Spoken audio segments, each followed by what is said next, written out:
bem-vindos à série especial de entrevistas do 24º Prêmio ANEFAC FIPECAF Troféu Transparência 2020.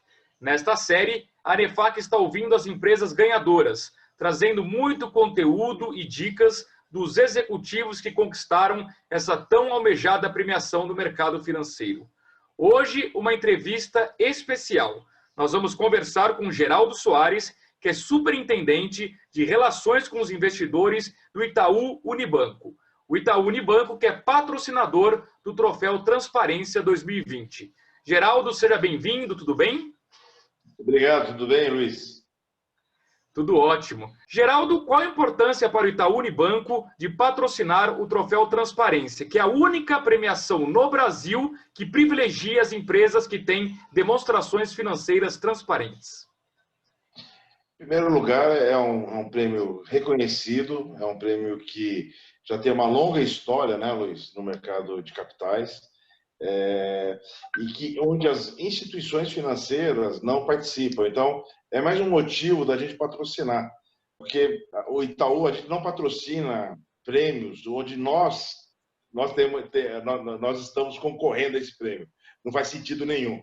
E, nesse caso, o que nós estamos motivando, o que nós estamos ajudando a ANEFAC a fazer, é buscar melhorar cada vez mais as demonstrações financeiras no mercado de capitais nas companhias abertas brasileiras. Então, o Itaú, até pelo o tamanho que o Itaú tem, a importância que ele tem no mercado de capitais e o banco que ele é muito importante a gente auxiliar as entidades a cumprirem um papel cada vez melhor para melhorar as informações divulgadas ao mercado de capitais. Geraldo, eu queria aproveitar a sua expertise como relações com investidores, do ponto de vista do investidor. O que é, de fato, uma demonstração financeira transparente? É uma informação financeira que ela vai além do que é exigido na regulamentação e na legislação. Ou seja, o que o mercado precifica, Luiz, de uma forma muito relevante? A vontade de informar das empresas. Ou seja, eu não falar só aquilo que eu sou obrigado a falar, que o regulamento, seja da Comissão de Valores Mobiliários, seja que outra entidade regulatória, que aquela empresa esteja sob os auspícios, o que importa mesmo é a empresa querer divulgar, a empresa colocar informação para os seus investidores e acionistas, né? Isso tem valor. Quanto mais informação você dá ao mercado, aos acionistas e investidores, melhor é precificado a sua empresa. Certo. Aliás, curiosamente, Geraldo, durante essa pandemia, a gente teve aqui na Bolsa de Valores de São Paulo um recorde de 3 milhões de CPFs inscritos. Ou seja, mais pessoas estão acessando o mercado financeiro, pessoas, em muitos casos, que não são especialistas no assunto e, portanto, a transparência vai cada vez ganhar mais importância para esse público, passar a consumir um documento, no caso, a demonstração financeira, que para muitos parece até algo que não é escrito em língua portuguesa, né? É algo que é complexo, é algo que não é fácil de digerir. Então, a transparência vai ganhar cada vez mais relevância. Você concorda? Concordo plenamente, Luiz, que as demonstrações financeiras é o grande local, né, onde você vai encontrar as informações importantes para decidir se você vai investir ou não naquela empresa. Quanto mais informações você der lá, melhor. E eu acho que você está levantando uma questão muito importante aqui. As empresas cada vez mais, Luiz, estão se comunicando de uma maneira menos técnica. A tentativa aqui é tentar ser um pouco mais informal, é mudar um pouco a linguagem. Isso não quer dizer... É você escrever a mesma coisa, a mesma informação, escrita para um leigo entender melhor, né? Então, essa é uma tendência que está acontecendo nas demonstrações financeiras brasileiras. Eu não tenho dúvida que isso veio para ficar. Ou seja, essa mudança está acontecendo e vai continuar crescendo no Brasil, da linguagem das DFs, né, das demonstrações financeiras, serem cada vez mais fáceis de serem entendidas, né? Geraldo, a gente sabe que, por exemplo, o Itaú Unibanco tem um padrão de governança corporativa muito elevado. E certamente isso não fica circunscrito à tua área de relações com investidores. É algo disseminado no banco inteiro. Caso contrário, vocês não conseguiriam ter esse padrão de qualidade. Você diria que a melhor forma das empresas que concorrem ao Troféu Transparência de atingir esse grau de excelência é, de fato, criando uma cultura em que a empresa toda esteja empenhada nesse grau de transparência para que isso possa, no final das contas, ser refletido lá no balanço final, na demonstração financeira? Exatamente, Luiz.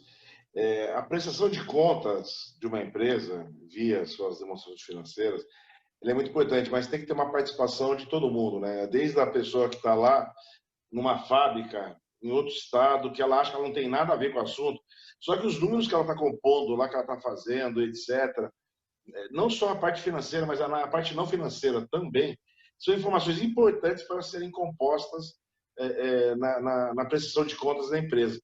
Então, eu concordo plenamente contigo. E uma coisa que, na minha experiência como profissional de mercado de capitais, que eu considero muito importante na governança corporativa que nós estamos conversando aqui, é você criar uma estrutura. Você ter estrutura dentro da companhia que discuta esse tipo de assunto, que busque a transparência recorrente, né, e permanente da empresa. Então, uma coisa que a gente sempre sugere para as empresas criarem são comitês de divulgação e negociação dentro da empresa. E esse comitê é formado pela área de comunicação, área de imprensa, RI, jurídico. É um lugar onde você discute muito o assunto e pode melhorar essa prestação de contas no mercado de capitais. Mas tem várias maneiras. O que importa é ter uma estrutura perene, buscando sempre ampliar e melhorar as demonstrações financeiras divulgadas. Geraldo, nós estamos vivendo um ano atípico, né? Um ano de pandemia, e eu não poderia perder a oportunidade de perguntar se isso está impactando o trabalho nas empresas, na questão contábil, na questão da elaboração dos balanços, na tua área de relações com os investidores. Já dá para a gente fazer um balanço? Até que ponto a pandemia está atrapalhando? Como foi se adaptar ao mundo virtual em muitos casos? Olha, Luiz, é assim, né? Deixa eu te colocar. A pergunta é bem complexa que você fez, mas vou separar a pergunta em dois pedaços, Luiz. A questão do home office. A questão do home office foi uma grande surpresa, uma grata surpresa. Nós achávamos antes, eu e várias pessoas, pares e superiores, etc., a gente considerava que o home office era uma coisa que ia acontecer, né, mas paulatinamente. E a gente já estava se preparando, já tinha alguns trabalhos sendo feitos em home office, etc. Mas uma vez por semana, etc. A pandemia mudou totalmente o cenário, todo mundo foi para home office full time, o tempo inteiro. E foi uma grata surpresa, Luiz. Assim, a produtividade não caiu, em algumas questões até aumentou. A gente não teve problemas nenhum de informação, nem vazamento, confidencialidade, problema nenhum com dado contábil, com demonstrações financeiras. Fizemos 2 divulgações já, desde que começou a pandemia. Fizemos uma teleconferência só sobre Covid, no começo do processo. Ou seja, não nos atrapalhou, né? O que a Covid realmente gerou, eu estou falando da parte só de transparência e de governança, não de resultado, etc., né? E o que ela gerou é que a gente teve que aumentar o número de informações sobre Covid, entender melhor algumas informações, ou seja, fatores de risco, riscos que nós estamos correndo, e reportar isso. Tivemos que fazer teleconferência, é um assunto que está até hoje, né, estamos discutindo. Vamos ter que colocar muito ainda nas próximas divulgações da empresa, várias informações sobre a Covid, né, os impactos que ela vai gerando. Então, ela gerou um trabalho a mais para nós, informacional. Por outro lado, o home office foi uma coisa muito benéfica. Bacana. Aliás, Geraldo, vai ser interessante, porque quando a gente tiver a demonstração financeira consolidada deste ano, que vai ser divulgada no começo do ano que vem, e essa demonstração que vai concorrer ao Troféu Transparência 2021, né, vai ser interessante notar o empenho das empresas em, de fato, detalhar lá que teve impacto de pandemia, o que não foi pandemia, e isso vai ser, com certeza, muito bem avaliado na transparência do troféu do ano que vem, não é isso? Perfeito, concordo plenamente contigo. Tem que ser, né? Acho que é um ano, como você mesmo falou, um ano totalmente atípico. Espero que só seja esse ano, né? E que eu acho que a grande questão aí, Luiz, é que as empresas vão ter que colocar muito bem colocado todos os riscos que ela tem sobre uma questão que aconteceu agora sobre a pandemia e que isso pode gerar para ela. Expectativas, projeções, etc. E tal. Então, na divulgação do começo do ano que vem, eu concordo plenamente contigo que esse vai ser um dos temas de mais relevância dentro das demonstrações financeiras. Geraldo, a gente ouve muito no mercado financeiro as pessoas dizerem que no final do dia vale a pena as empresas serem transparentes, porque isso gera valor para as empresas, para os acionistas, para os stakeholders. Eu queria saber se você concorda com isso, que transparência gera valor, ou no fundo, isso é um discurso politicamente correto do mercado financeiro. Não há dúvida, Luiz, que transparência ela agrega valor, sim. Há um preço sobre isso. Já houveram estudos que é muito difícil você mensurar isso, quanto que agrega efetivamente, mas alguns estudos que algumas consultorias mundiais já fizeram, estima-se de 20% a 25% acima do valor. Então, uma empresa, ela pode valer 20% a 25% a mais que o seu concorrente, se elas estiverem nas mesmas condições financeiras. É a mesma coisa que eu tiver um valor adicional de 20% a 25%, o que significa que quem tem um valor de 20% a 25% tem um diferencial competitivo em relação àquele que não tem. E esse que tem 25% a mais, ele pode adquirir um outro concorrente, inclusive aquele que não tem os 20%. Por que transparência gera valor? Eu sempre gosto de dar um exemplo, Luiz, que eu acho que fica muito fácil, né? Se você vai comprar um carro usado e o vendedor ele fala o seguinte: você não pode trazer o seu mecânico, para olhar o meu carro. E tem um outro carro que é igualzinho, ele fala: não pode trazer, eu garanto. Você pode até comprar o carro daquele que não deixou você levar o mecânico, mas você vai exigir um deságio, porque você tem uma incerteza sobre aquele carro. Então, pensa isso numa empresa. É a mesma coisa. Quanto mais informações eu sou transparente com o mercado consegue saber, olhar, calcular e gerar uma expectativa de projetar o meu lucro, projetar a minha performance de uma forma mais adequada. E se ele consegue projetar de uma forma mais adequada, ele vai me precificar melhor do que aquele que não dá informação. Então, transparência, prestação de contas gera valor. Eu não tenho dúvida em relação a isso. A gente costuma dizer, né, Geraldo, se você tem dúvidas sobre se transparência gera valor, experimenta não ser transparente para ver o estrago que causa na empresa, né? Faz o inverso, né? Geraldo, para a gente concluir a entrevista, o ano que vem vai ser um ano muito especial para o Troféu Transparência, a 25ª edição. E como você bem destacou, como o Itaú Unibanco não pode competir, né, nessa premiação, então eu vou aproveitar para que você dê uma dica para aquelas empresas que ainda não conquistaram o Troféu Transparência. O que elas poderiam melhorar em termos de transparência contábil? Eu não sei se muitas empresas acabam confundindo que dar excesso de informações seria algo positivo, e na verdade não é. Você vai empilhando lá um monte de informação sem sentido, isso piora a transparência. Eu não sei se as empresas poderiam trabalhar melhor as notas explicativas, que em muitos casos mais confundem do que explicam. Você poderia deixar de dica para aquelas empresas que almejam ganhar o Troféu Transparência? Perfeito. Eu gostaria, então, de dar fazer duas considerações, tá, Luiz? Para auxiliar. Tendências que estão acontecendo hoje no mercado, que já vem acontecendo e estão se intensificando, né? Uma delas é a questão de relevância, materialidade. Ou seja, não adianta ficar escrevendo sobre muita coisa. Escreva o que realmente é material para a sua companhia. Quais são os pontos fulcrais da sua companhia? Em inglês fala driver, né? Quais são os drivers da sua companhia? Ou seja, quais são os pontos que fazem a sua empresa realmente chegar onde ela quer chegar? E aqueles drivers serem os pontos fulcrais em português, né? As questões fulcrais, você elaborar adequadamente, colocar de uma forma que é relevante. Não adianta ficar colocando um monte de informação. Coloque o que é relevante. Vamos lembrar, Luiz, que tem uma tendência de menos é mais. Porque as empresas estão divulgando tanta informação que acaba gerando o relato integrado, por exemplo, uma tendência que surgiu do relato integrado, que é um relato que ele visa o menos é mais. Ele visa você colocar os capitais importantes da companhia. Para quê? Para ter a relevância dos pontos importantes para aquela empresa, né? Porque cada empresa, né, Luiz, cada setor, ele tem seus pontos. Uma empresa financeira, o setor financeiro tem a materialidade de algumas questões que são totalmente diferentes de uma indústria, por exemplo, vamos supor, siderurgia. Então, você não pode comparar as duas.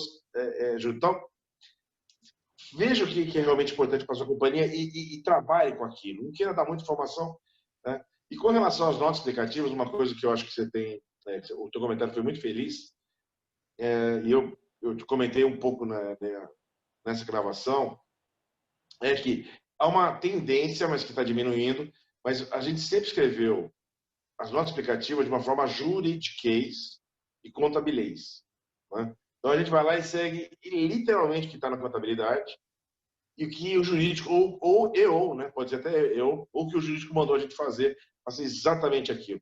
E aí entra o profissional de comunicação, né? Um RI, um profissional de comunicação, onde ele vai tentar colocar isso numa linguagem um pouco mais, que eu diria, informal. Uma linguagem onde as pessoas consigam entender de uma forma mais tranquila aquelas informações que são técnicas. Então, são duas tendências que eu gostaria de falar: menos é mais no material como um todo, foque na relevância e comece a mudar a linguagem.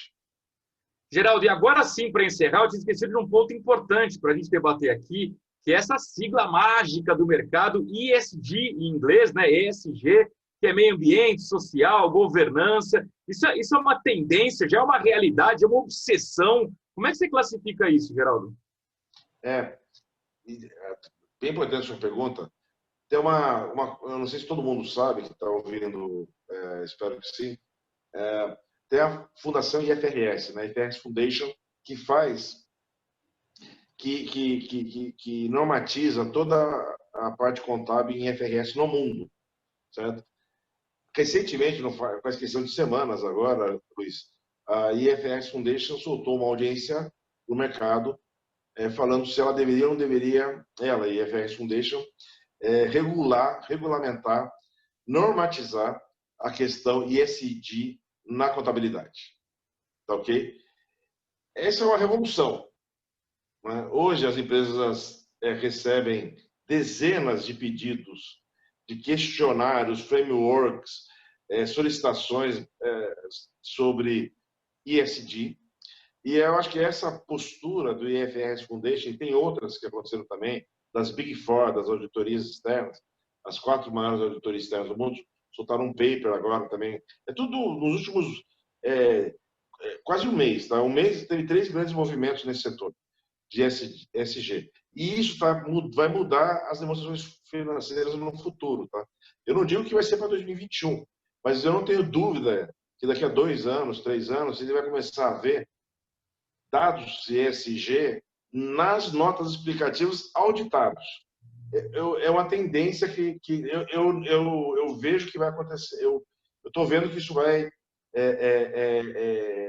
ocorrer. Por exemplo, né, mudanças climáticas. Qual é o impacto da mudança climática para o teu negócio? Isso vai estar numa nota explicativa. Se a pessoa, olha que interessante vai acontecer, né? Uma empresa que está, vamos supor, lá numa região no Polo Norte, estou brincando, outra está na Amazônia, a atividade dela, qual é o impacto que ela pode gerar, né? Lá, localmente, mas isso ter valorização, precificação e está na nota explicativa. Então, é uma tendência que vai acontecer no mundo, e isso, então, é uma demonstração que vamos parar com a questão do que a gente fala assim, modismo, e agora a coisa começa a entrar na tecnicidade. Muito bem, muito bem. Eu queria agradecer a entrevista de Geraldo Soares, que é superintendente de relações com os investidores do Itaú Unibanco. O Itaú Unibanco, que é patrocinador do Troféu Transparência 2020. Geraldo, muito obrigado pela entrevista, um grande abraço, até uma próxima oportunidade. Obrigado, Luiz. Obrigado pela oportunidade. Um grande abraço. E fiquem ligados nesta série especial de entrevistas do 24º Prêmio ANEFAC FIPECAF Troféu Transparência 2020. Acompanhe os programas nas mídias da ANEFAC com apoio e divulgação dos portais do Valor Econômico. Troféu Transparência 2020. Transparência gera valor.